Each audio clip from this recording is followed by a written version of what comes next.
અમારી આંખમાં એક એવી ઝાંખી થઈ જાય ને અમારી આંખમાં એક એવું દર્શન થઈ જાય કે પછી આંખ અમારી બંધ હોય તો પણ એ આંખ બહાર હોય તો પણ એના દર્શન થાય. બસ ભક્તિની આ પરાકાષ્ઠા છે. ભક્તિની આ પરાકાષ્ઠા છે ને ભક્તિનો આ મહામંત્ર છે, મહાવાક્ય છે, વાસુદેવ સર્વમ વિધિ. બધું એક રૂપ દેખાવા લાગે. સમુદ્રમાંથી જેવી રીતે તરંગો ઉઠતા હતા, લહેરો ઉઠતી હતી, આ બધું પછી તરંગો પણ ન દેખાણા.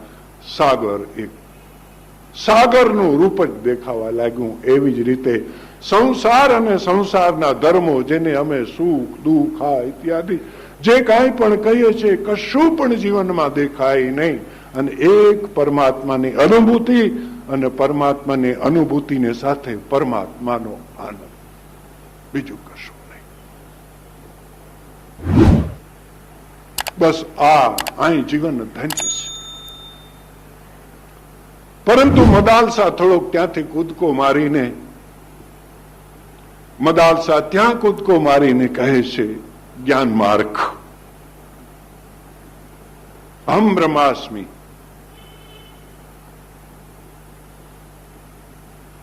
મદાલસાની આ વાત છે. વિમલ વિજ્ઞાન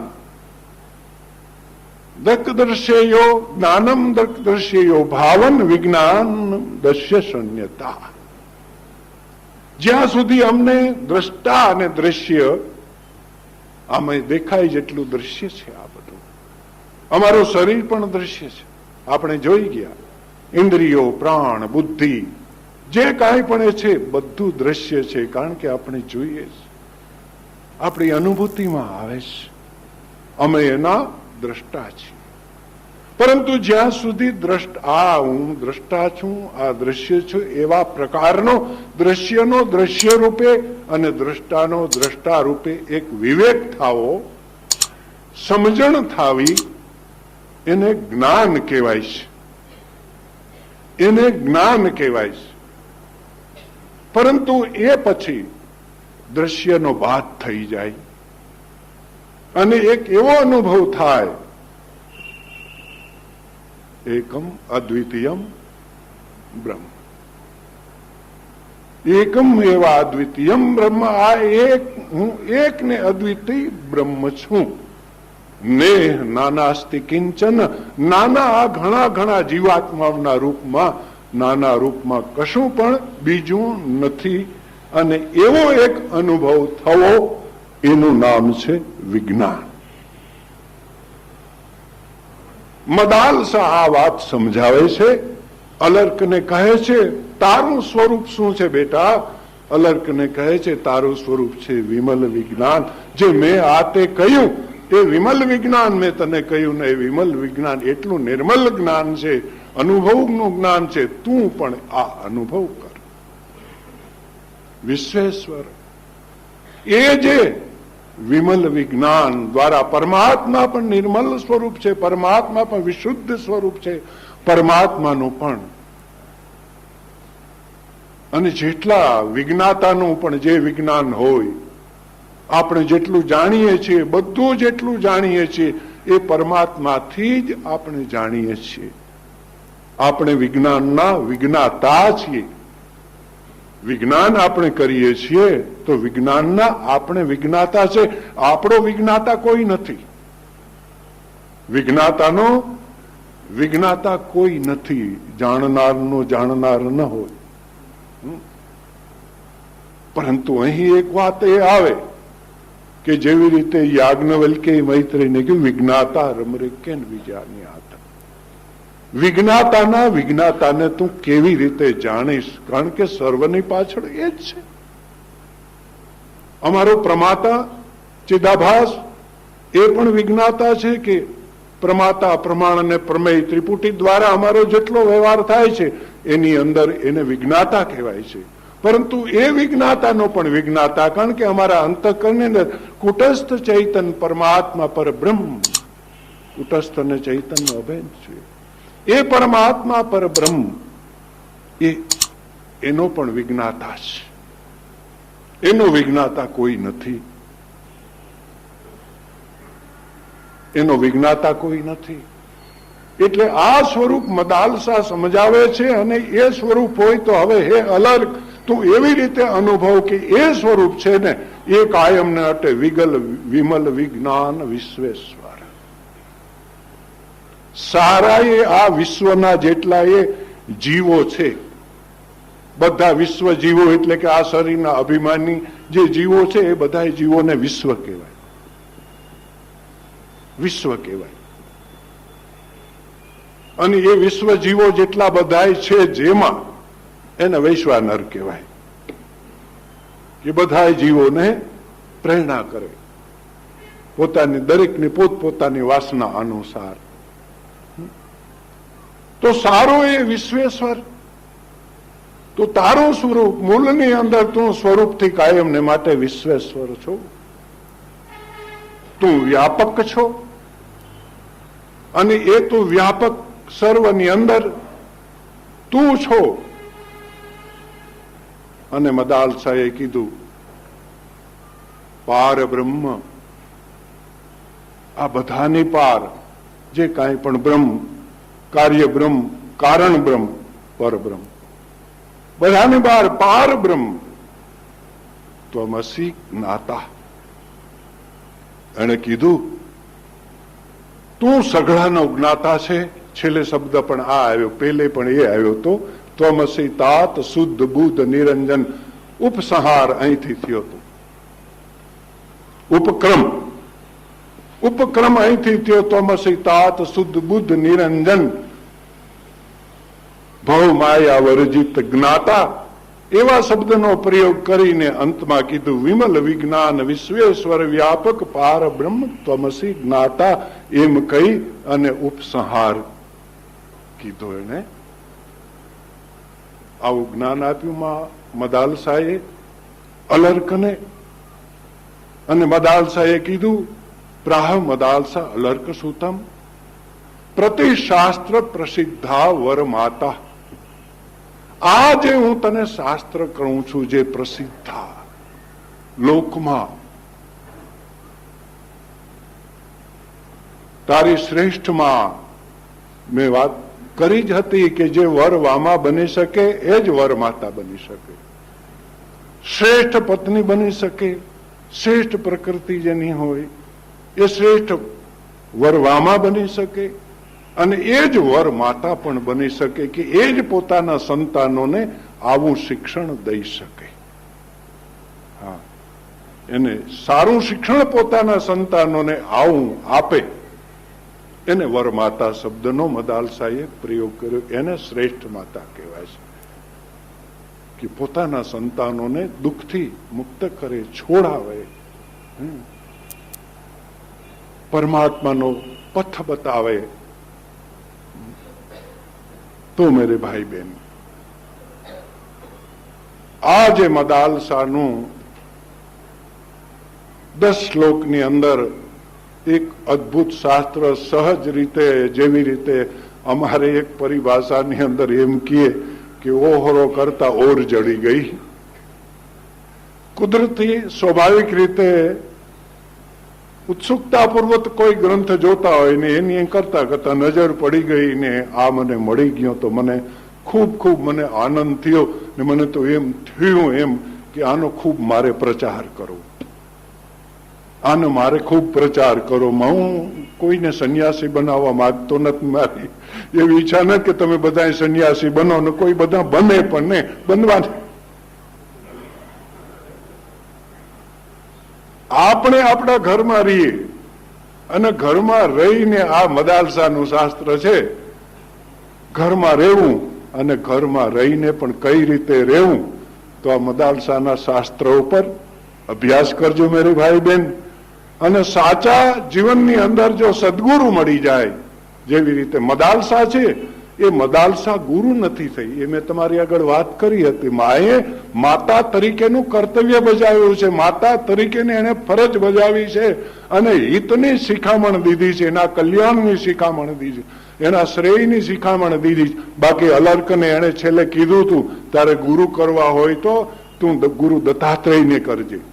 ગુરુ તો એના દત્તાત્રેય હતા અલર્કના, પરંતુ માતાની જે ફરજ છે કે માતાએ શું કરવું જોઈએ, પોતાના સંતાનોને કેવી શિખામણ આપવી જોઈએ, અને એ શિખામણ બસ એવી રીતે મદાલસાએ કહ્યું કે આવી રીતે હોય એને વરમાતા કહેવાય. અંતમાં જે એક સુંદર ભજન છે એ ભજન ગાઈને પછી મારા વક્તવ્યને હું વિરામી આપીશ, સત્સંગને પણ આપણે વિરામ આપશું. મળે સદગુરુ મરમી જો મોટા, તો એ ભીતર તાળા ખોલે.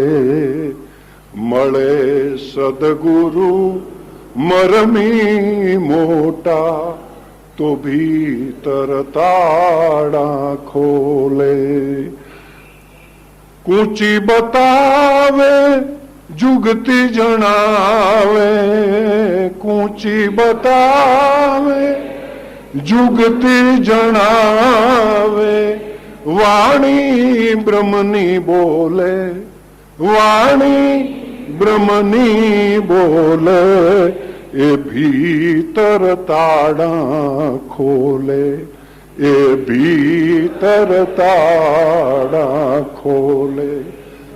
આમાં તો એવું છે, શબ્દ કૂંચી શબ્દ તાળું, એનો મરમ બતાવે મોલે. શબ્દ કૂંચી શબ્દ તાળું, એનો મરમ બતાવે મોલે. અગમતણો ઉકેલ કરી આપે, અગમતણો ઉકેલ કરી આપે, ભેદ પરાપરનો ખોલે, ભેદ પરાપરનો ખોલે, એ ભીતર તાળા ખોલે, એ ભીતર તાળા. આપણા જીવનનું તાળું એક જ શબ્દમાં દેવાઈ જાય, જીવો હમ એમ કહો એટલે તાળું મંદાય દેવાઈ ગયું. સોહમ એમ કહો તો તાળું ખુલી ગયું. મોટા પુરુષને મળીને રહીએ, મોટા પુરુષને મળીને રહીએ, રહીએ સદા ચરણયોલે, રહીએ સદા ચરણયોલે. રાત દી સેવતા સ્વામી ચરણને, રાત દી સેવતા સ્વામી ચરણને, કોક દી અંતર ખોલે, કોક દી અંતર ખોલે, એ ભીતર તાળા ખોલે, એ ભીતર તાળા ખોલે. ભજન પ્રકાશ વચનમાં વર્તે, તત્વમ ત્રાજવે તોલે. ભજન પ્રકાશ વચનમાં વર્તે, તત્વમ ત્રાજવે તોલે. તત્વમ એટલે તત્પદાર્થ, ત્વમ પદાર્થ બંનેનો તોલ ત્રાજવામાં મૂકીને. ભજન પ્રકાશ વચનમાં વર્તે, તત્વમ ત્રાજવે તોલે. ભજન પ્રકાશ વચનમાં વર્તે, તત્વમ ત્રાજવે તોલે. આત્મ પરમાત્મ થઈ અભેદા, આત્મ પરમાત્મ થઈ અભેદા, પછી બીજું કાંઈ ન બોલે, પછી બીજું કાંઈ ન બોલે, એ ભીતર તાળા ખોલે, એ ભીતર તાળા ખોલે. તો મેરે ભાઈ બહેન, ભાવનગર રામદાસ આશ્રમ અને એ રામદાસ આશ્રમની અંદર આપ બધાએ સજ્જન, ધર્મ પ્રેમી, પરમાત્મા પ્રેમી, રસિક આત્માઓનો પ્રેમ મને ખેંચીને લાવે છે. અને ભગવાન પરબ્રહ્મ પરમાત્મા આપણા મોટી બહેનને ખૂબ ખૂબ દીર્ઘાયુ બક્ષે. નહીં તો મને બહુ બોલવાની ઈચ્છા હતી. હું પહેલા દિવસે આવ્યો ને ત્યારે મને એમ થતું કે કોઈ શબ્દ નહોતો નીકળતો, શું બોલું, કારણ કે મેં પ્રવચન હમણાં કેટલાય મહિનાથી નહોતું કર્યું, એટલે અંદરથી કંઈ નીકળતું નહોતું. શું બોલું એ જ વિચારમાં હતો. 2 દિવસ તો મેં વિચારોને જગાડવાના પ્રયત્નો કર્યા. બહુ પ્રવચન કરવાની મને ઈચ્છા બહુ થતી નથી. એક દિવસ તો મને વળી એમ પણ થઈ ગયું કે આ બધા એકની એક વાત કરવાની, એકની એક વાત, કઈ જીવનની અંદર કંઈક નવું હોય તો ઠીક. આ તો મને નવું થોડુંક મળી ગયું, મદાલસાનું આ મળી ગયું, સદાચાર સ્તોત્રની એકની એક વાત કેવી, મને કંઈક પછી નવું કંઈક હોય તો કંઈક બોલવું. એટલે એને લઈ મેં થાય કે હવે શું. પછી એક દિવસ તો મારાથી બોલાઈ જવાયું હતું કે ભાઈ આ મદાલસાનો સ્તોત્ર છે, સદાચાર સ્તોત્ર છે, એ થોડુંક નવા જેવું લાગ્યું કે કોઈ આના ઉપર જે ચર્ચા કે કથાઓ કે સત્સંગ આના ઉપર કંઈ કરી નથી. અને બીજા તો ઘણા ધર્મ ગ્રંથો ઉપર મહાપુરુષો કરતા હોય દરેક જગાએ. એટલે મારે પછી હવે બોલવું બંધ કરી દેવું. એટલે એવું નહીં કે ભાવનગરમાં, પણ કોઈ જગાએ પછી જવાની ઈચ્છા ન થાય, ઈચ્છા નથી થતી, પણ છતાં તમારો ભાવ ખેંચીને આવે છે. તો આપણે 15 દિવસ સુધી આપણે ખૂબ ખૂબ સત્સંગ કર્યો. મને પણ ખૂબ ખૂબ આનંદ થયો. તો ભગવાન પરબ્રહ્મ પરમાત્માની હું કાલનો ભરોસો કરતો નથી. એટલે પરમાત્માની ઈચ્છા, ભગવાનની દયા અને એ સંજોગો જોડશે તો હરી ઈચ્છા બળવાન. જય સચ્ચિદાનંદ, જય સચ્ચિદાનંદ. હવે થોડા મારે હિન્દુ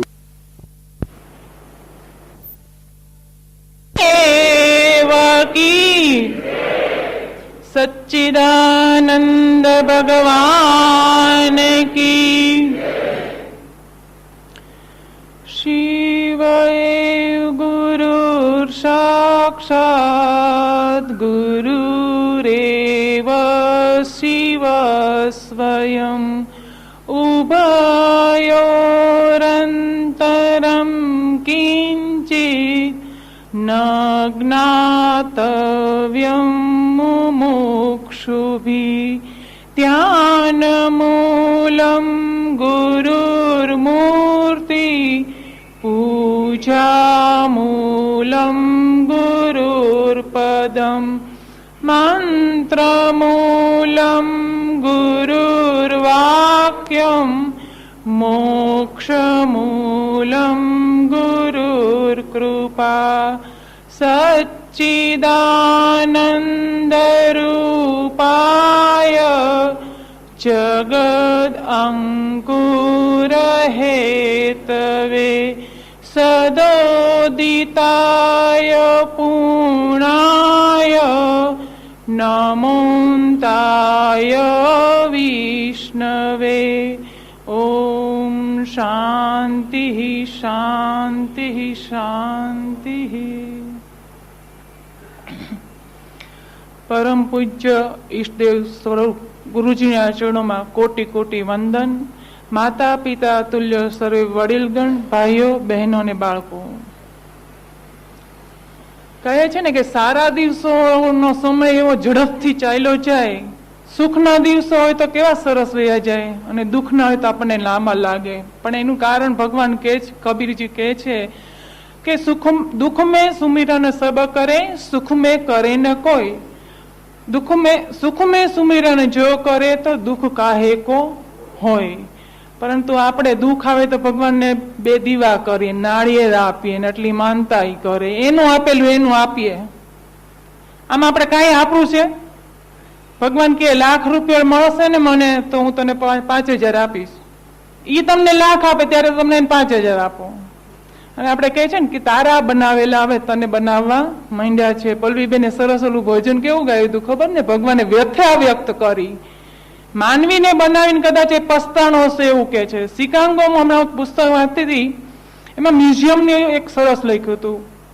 એટલે બહુ મોટું મ્યુઝિયમ ને છેલ્લે નાની એવી ઓરડીમાં લખ્યું હતું ખતરનાક જાનવર, અને એક એકને જ અંદર મોકલે. ખતરનાક હોય એટલે પછી બધાને બીક લાગે, એક એક જવાનું અંદર, અને જઈને બહાર આવે ને તેઓ પસ્તાય ને અંદર શું હશે તો કે તમે જીવો અમે ન કહીએ. અંદર જઈને જોયો તો ચારે બાજુ ચોરીસો, બાર રૂમની બહાર લખ્યું હતું ખતરનાક જાનવર, અને અંદર જાય તો પોતાનું જ પ્રતિબિંબ સાંભળવું પડતું હતું. માનવી માટે લખ્યું હતું કે જાનવર છે ને એ પોતાની પ્રકૃતિ બહાર નથી જતો, અને આપણે પ્રકૃતિ બહાર જઈએ છીએ. સંતો એના શરીરને, સાધનને પ્રકૃતિ એના નિયમમાં રાખીને એનો ઉપયોગ કરે છે, જ્યારે સંસારી છે આ સાધનને ઉપયોગ નહીં. બધાને અનુભવ છે એટલે હું બોલું પેલા બોલી ગયા. સમજીએ છીએ પણ જીવનમાં ઉતારવા નથી માંગતા, જરા પણ પ્રયાસ કરવો નથી. બધું સમજીએ છીએ, દુઃખી થઈએ જ, પણ ગુરુજી કે ને અસલ જે હાસ્ય છે આપણે લેવા માંગતા નથી. અમને જનકલ્યાણ વાર્તામાં બહુ જો લેતા હોય તો લેવા વાંચ્યું હશે, આમાં મારું કઈ નથી. હા ઉછીનું બધું બોલું, ક્યાંક વાંચું ને ક્યાંક સંતો પાસેથી સાંભળી, કોઈક વડીલ પાસેથી. હમણાં બસનું ઉદાહરણ આપ્યું, એવી રીતે જીવનમાં કંઈક ને કંઈક જોઈએ અને એમાંથી આપણું જીવન બનાવીએ.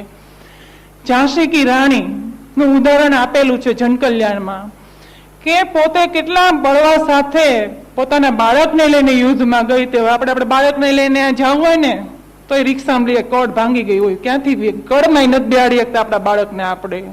હવે એ પોતે ઘોડા ઉપર પોતાના બાળકને લઈને લડતી હતી, અને પાછો પોતે અધ્યાત્મ જીવન પણ ઝાંસી કી રાણી જીવતા હતા. રાજાનું મૃત્યુ થઈ ગયું, પોતે વિધવા થયા, અને વિદ્વાનોના મહેલોમાં હંમેશા પ્રવચન આપણે જે મોટી બેન ગોઠવે એમ ગોઠવાતા હતા. અને વિદ્વાન આવ્યા એ બહુ મોટી ઉંમરના અને જૂના મતવાળા હશે, એટલે પ્રવચન કરતા કરતા ને ઝાંસીના હાથમાં સોનાની બંગડીઓ છે. એટલે એને ટકોર કરી કે આજની યુવતીને ધણી વયા ગયા પછી મોત્સક પણ છૂટતા નથી, અને સોનાની બંગડીઓ કાંડામાં નાખે છે. અને મોટા ઘરના લોકો છે ને વિવેકી હોય, એટલે પ્રવચન પૂરું થવા આવ્યું ને એટલે ઝાંસીની રાણીએ વિવેકથી ઉભા થઈને કહ્યું, પિતાજી તુલ્ય વિદ્વાનને કીધું કે પિતાજી તુલ્ય જ કહેવાય, એટલે એને ક્ષમા માગી કે બધાની વચ્ચે હું વિવેક છોડું છું, પણ મારા અંદર જે વાત છે હું નહીં કહું તો અર્થનો અનર્થ આ પ્રજામાં થઈ જશે. એટલે એને કહ્યું કે સુહાગન કાચની બંગડી વિદ્વાન એટલે પહેરે છે કેમ કે સ્ત્રીનો જે અનુભવ છે પુરુષને ખબર નથી. પુરુષની જે વેદના છે સ્ત્રીને, કૂતરાની વેદના સમજવું હોય તો કૂતરું થવો તો જ કૂતરાની વેદનાને તમે સમજી શકો. એટલે એને કહ્યું કે જે સ્ત્રી કાચની બંગડી કલર વાળી પહેરે છે અને અવાજ વાળી, એનો મતલબ એમ છે કે એ સ્ત્રીને ચેતવે છે કે આ ખણખણતી બંગડી, ચમકવાળી બંગડી કાચની ક્યારે તૂટી જાય એનો ભરોસો નથી. આ જીવનમાં તે જે સિંદૂર પૂર્યો છે ને એ ક્યારે ભૂસાઈ જાય એ નક્કી નથી, પરંતુ એ વિધવા થયા પછી સોનાની બંગડી એટલા મારે પહેરે છે કે હવે જે એનો સ્વામી છે ને અગ્નિને ઉદય ન ચણે અને મહામણીને મેલ જોને. સોનું છે પડ્યું પડ્યું કટાતું નથી, તને ગમે એટલું દાટી રાખો ને કાઢો તો ઉજળું જ રહે. એ તો ક્ષણભંગુર અમારો પતિ હતો અને ભગવાને એને લઈ લીધો, પણ અમારો હવે સાચો સ્વામી તો પરમેશ્વર છે. એટલે અમે ભૂલી ન જઈએ ને એટલા માટે અમે પ્રતિક સોનાનું એકલી બંગડી બેનો પહેરે છે. અને વિદ્વાનને ખરેખર એમ થઈ ગયું કે આજ જો મેં આ કદાચ ઝાંસી કી રાણી ન બોલી હોત તો હું પણ આમાં આડંબરમાં જે બોલી ગયો એ બહુ ખોટું બોલી ગયો.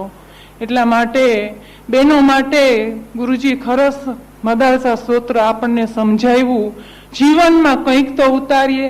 દાદા ગુરુજી ઘણીવાર એની પણ વેદના, સંતોને અંદર વેદના છે આજે કે આપણી મેં કહ્યું ને સંસ્કૃતિ ભૂસાતી જાય છે.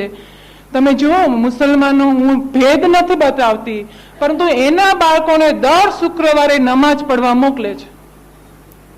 જોજો નાનું પણ બાળક હશે ટોપી પહેરી વગર એ કઈ નહીં જાય, અને આપણા છોકરાને ધોતિયું પુરુષો નથી પહેરતા, પહેરવેશની પણ ખબર નથી, આપણું ધર્મશાસ્ત્ર કયું છે. આપણા બાળકને આપણે પૂછીએ, આપણને જ ખબર નથી કે આપણું ધર્મશાસ્ત્ર કયું છે. શિકાંગોમાં વિવેકાનંદે ગીતાજીને નીચે રાખ્યા તો જવાબ આપ્યો નહીં, બધાને તમને ખબર ને ઉપર રાખ્યો તો એને જવાબ આપ્યો આપણા ધર્મગ્રંથ માટે. અને આપણને દુઃખની વાત છે કે આપણા સંસ્કારો લુપ્ત થતા જાય. પશ્ચિમમાંથી ઘણું શીખવા જેવું છે, કેમ આપણે નથી શીખતા? એ લોકોનો શ્રમ જુઓ, આપણે કરી શકીએ છીએ એની જેવો શ્રમ? એ લોકોની સ્ફૂર્તિ જોવો, કરી શકીએ છીએ? એ નથી લેતું. ખાવું પીવું ચાઇનીઝ ખાવું, ભલે ને આપણા પેટમાં વાતાવરણ આપણું એવું છે કે ચાઇનીઝ આપણને પચે એમ નથી, પંજાબી પચે એમ નથી, પછી ભલે ને કાયમ ચૂર્ણ ખાવું, પણ ખાવું એ ખાવું. કેમ કે આપણા વાતાવરણ અનુસાર દરેક દેશના ખોરાક આપ્યા છે, પરંતુ આપણે આપણું મૂકીને પારકીમાં ને ધાવવા જવું એ વાત સાચી. શું કામ? આપણા દેશની માટી મૂકીને આપણે પૈસા માટે ત્યાં જવું, અને ત્યાં અશાંતિ છે. પડખે વાળો માણસ, અમારા ગુરુ ભાઈઓ બહેનો ઘણા ત્યાં છે, હું તો બેસી બેઠી બહુ સાંભળું છું. મારા સગા માસીબા છે, મારી સગાઈ માટે એને દીકરો ગયો તો મારે મોટી બા કે દીકરી તું જો ને તો મારે ફરવા આવવા તો થાય. મેં તો મોટી બા તમારે ફરવા આઠો થઈને હું આખી જિંદગી ને હું કામ જાઉં? હું મારું વતનનો રોટલો મૂકીને ક્યાંય જવા માંગતી નથી. આજ મને હજી ગર્વ છે કે મારા માસીબા ત્યાં છે. આજના માણસોને ફોરેનની વસ્તુનો એટલો મોહ છે, ન્યાની સાડી, ન્યાનું પર્સ, ન્યાનું સેન્ટ. શું કામ? આપણા દેશની વસ્તુ ન્યા વેચાય, આપણે લીમડાની પેટન્ટ ઈ લોકો લઈ જાય. ક્યારે લઈ જાય? આપણે એટલા બોધા થઈ ગયા ત્યારે ને, આપણામાં એટલી તાકાત નથી ત્યારે ને. હું કામ ત્યાંની વસ્તુનો મોહ? આપણી ખાદી મજાની એ ઉનાળામાં ન પહેરીએ, કોટન આપણું ન પહેરીએ, પણ આપણનો સંસ્કાર એ લોકો એટલો નાખી દીધો. આપણો યોગ ઈ લઈ જાય છે અત્યારે. એ લોકો ભોગથી થાક્યા છે અને યોગ તરફ વળ્યા, અને આજે આપણે આપણો યોગ એને આપ્યો ને એનો ભોગ એઠવાડ આપણે લીધો. જરૂર છે? હજી આપણે ભોગથી નથી થાક્યા, અને થાકને ઉલટાવો તો શું થાય? કથા. કથા એટલે સત્સંગ, સત્સંગ એટલે સંતનો સમાગમ, અને સંતનો સમાગમ થાય તો આપણું સ્વરૂપ, આપણું અસલ હાસ્ય આપણને મળે. ખરેખર આજે બધામાં છે. એક નાનું બાળક છે ને માફી માંગી લઈશ 4 દિવસમાં, કેમ કે આ લોકોની વેદના છે ને મને પણ કંઈક અકળાવે છે. મારામાં કઈ નથી, નાના સુધરવું, પણ હજી એટલી પુણ્યની કમાઈ નથી કે જે મારું સ્વપ્ન છે હજી મારે કેટલો મેલ પણ ધોવાનો હજી બાકી છે. એક પુસ્તકમાંથી મેં સંતે બહુ સરસ લખ્યું છે, અનાદિથી આપણે છીએ વાત તો નક્કી. કૃષ્ણ જન્મમાં હતા, રામ અવતારમાં આપણે તાળી પાડવામાં ધોબી થઈને જતા, એટલે અહીં પડ્યા છે, અને હજી તાળીઓ જ પાડીએ છે. રાગ, દ્વેષ, નિંદા, અપમાન. ગીતાજીમાં ભગવાને કહ્યું છે ને, ચિતાત્મના પ્રશાંતસ્ય પરમાત્મા સમાહિતા શીતોષ્ણ સુખ દુઃખેશુ તથા માન અપમાન યોહો. જે સુખ દુઃખ ઠંડી ગરમી માન અપમાનમાં. પછી શું લખ્યું? મન તથા ઇન્દ્રિયોને જીતી શકે. એમ લખે તો ચાલે ને, પણ ભગવાને લખ્યું મન તથા ઇન્દ્રિયોને જીતી અત્યંત શાંત રહી શકે તેને પરમાત્માનો અનુભવ થાય છે. શાંત રહી શકે એમ નથી લખ્યું, અત્યંત શાંત રહી શકે તેને પરમાત્માનો અનુભવ થાય છે. હવે આપણે વાતમાં આપણો અહંકાર કઈક નાને હોય ને ફૂ કરે અને છેતરી જાય, પછી પસ્તાવો ઘણો થાય. ઊંઘવામાં ખરેખર મજા છે ને અક્કડતામાં સજા છે. પરિણામ આવે ને ત્યારે જ ખબર પડે, પણ નહીમો એ સૌને ગયમો. આસોપાલો છે, સામે ટ્રક આવે ને હું ન હટું, તારે હટવું હોય તો હટ, તો ઓલો ટ્રક આવે ને પાડીને જ જાય. નાનું તણખલું છે ને, ટ્રક આવે ને હાર નમતું જાય, જોઈ જાય ત્યાંથી પવન આવે ત્યાંથી જ નમવા મંડે, અને આખો ટ્રક ભરેલો હોય ને તો આખો નમી જાય, એનું અસ્તિત્વ ગુમાવી દે. અને પછી ટ્રક વહી જાય ને એટલે પાછળથી કે આવજો. એટલે આપણે જો તણખલું થઈએ, તણખલું થવું એટલે શું? જીવનમાં સમજણ હોય ને તો જીવનમાં ક્યાંય દુઃખ નથી. અણસમજણ છે ને એટલે જ દુઃખ છે. દુઃખ આવે તો સમજી લો આપણી ક્યાંક ભૂલ છે, કોઈની ભૂલ નથી, તમારી જ ભૂલ તમને દુઃખ કરે છે. કોઈકનું પકડી એટલે આપણે દુઃખી થાય, સામે વાળાને કાંઈ ન હોય, આપણને ખાવાનું ન ભાવે, ઊંઘે ન હોય, દુઃખી કોણ થાય? આપણે ને. ઊંઘ ન એટલે બીજે દી કામ ન થાય, કામ ન થાય એટલે શરીરમાં સુસ્તી રહે એટલે બીજી રાતે બગડે. હું કામ? પણ કાંઈ કારણ. એ કરતા આપણે પણ આનંદમાં રહીએ. કહું છું ને, મારું કઈ નથી આ શરીર મારફત તમારી જેવી છું હાવ. હજી એ કરતા કદાચ તમારામાં હશે, મારામાં નથી. પણ ગુરુજી પાસે રહું, એક નાનું બાળક એનું છું, કાલાવાલા કરું, કાંઈ નથી લેતી. હું કહું ને બધા કે તમે આશ્રમમાં રહ્યો છો, ગુરુજીને પૂછજો જો સત્સંગ કરતી ધરામ છે. એટલો આનંદ છે કે એના સાનિધ્યમાં રહું છું. સાંજે આવું ને એમનું મોઢું જો ને બાપુજી મહિનો તમે જાઓ ને ત્યારે મને બહુ આકરું લાગે. ખરેખર બાપુજી જાય ત્યારે એમ થાય કે બાપુજી તમને ક્યાંય નથી જવા દેવા, પણ પરિસ્થિતિ સંજોગોને અનુરૂપ જીવન બનાવવું પડે એટલે ગુરુજીને કે બેટા મારે જવું પડશે. અને મોટી બેન કે અમને પણ લાભ મળવો જોઈએ ને. બાપુજી જાય ત્યારે એટલું લાગે અને આવે ત્યારે એમ થાય કે મારા બાપુજી હમણાં આવશે. જવાના એને આખી રાત રડી રડીને જાય, કેમ કે બાપ દીકરીનો નાતો જ. આ બેવાનો અધિકાર નથી ગુરુ શિષ્યાનો. બાપ દીકરીના નાતે દીકરી બાપના ખોળામાં સમતોલ બેહે એટલે બેવું જ. બાકી ગુરુ તરીકે મારે શિષ્ય તરીકે બેવું હોય તો આ અધિકાર મને નથી. પરંતુ એક બાપ તરીકે ત્યાં ગઈ, બાપે મારા પિતાજીએ જયારે હાથ સોંપ્યો ત્યારે કીધું દીકરીને સોંપું છું. શિષ્ય તરીકે ત્યાં ગઈ નથી, પરંતુ જીવનમાં જો સંતના શરણે રહેશો ને તો બહુ જ જીવનમાં આનંદ છે. દુઃખી ન થવું હોય તો સમજણને જીવનમાં ઉતારજો. સત્સંગમાં આવો છો બહેનો ભાઈઓ તો કાંઈ એમને આપજો. અમે દક્ષિણા લાભ લેવા નથી આવતા. તમારા કૂડો કચરો છે ને એમને આપજો. અમે રાણા વાવ જઈને ઠલવી દેશું બાપ દીકરી, અને પાછો નહીં આવે એવી ભગવાનને પ્રાર્થના કરશું. પણ તમારું જીવન આગળ ને આગળ વધતું રહે એવી બાપ દીકરીની પ્રાર્થના ભગવાન સાંભળે. અને ગુરુજીના બનાવેલા થોડાક શબ્દો એકદમ હૃદયના ભાવથી ગાજો. ભગવાન કહે છે ને ભાવનો ભીખ્યો છું, મને બીજું કઈ નથી જોતું. ગોપીએ એનું મન આપી દીધું તો ભગવાન એના થઈ ગયા. આપણું મન પણ આવા સંત ચરણોમાં આપણે આપી શકીએ અને કંઈક આપણું જીવન બનાવી જઈએ આ ભાવમાં, એવું આપણે વિચારીએ. સુખ સમજણ વિના નહીં સાપડે રે, સુખ સમજણ વિના